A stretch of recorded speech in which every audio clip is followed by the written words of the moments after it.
I notice how my mind is just so busy. I think that's the thing. And when we were giving some recommendation by Ramana about certain things about being still and observe and thoughts and certain different things, I just get that my mind. There are moments I can do it, and then very quickly I slip into all sorts of thoughts again, like, oh, I'm hungry. What am I going to eat? Or what am I going to do next? And some stuff happened at work, or just mundane thoughts. I really kind of notice, like, wow, there's a lot of mundane thoughts.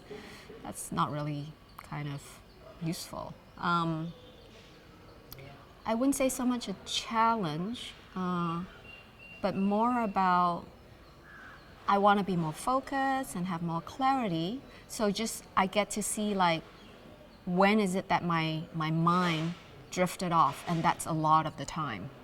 And there are moments that I can be focused and be clear, and that's like smaller portion of the time. So that's just a good way for me to see, like, okay, I get to see it even more clearly now. There was the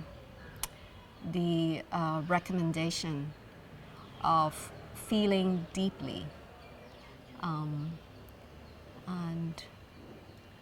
and I get that in that feeling deeply, I get that a lot of the time, especially when I'm like in my working mode in the city, being working in the business world, is I kind of like devoid feeling too deeply.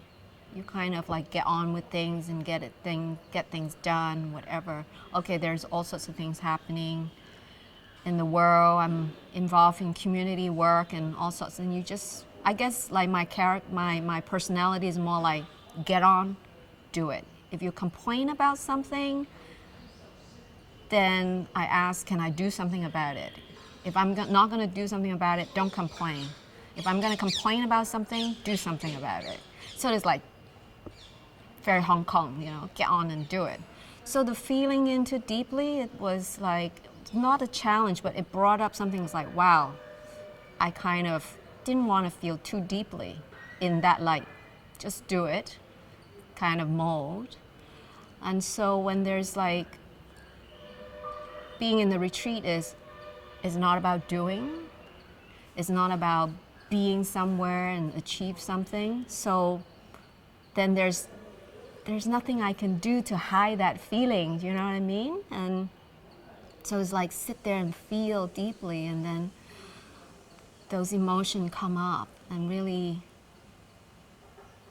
kind of interesting. And then when moments change, there's moments that may be sadness if somebody was really sick, feeling deeply for the person who is sick and being sad about it.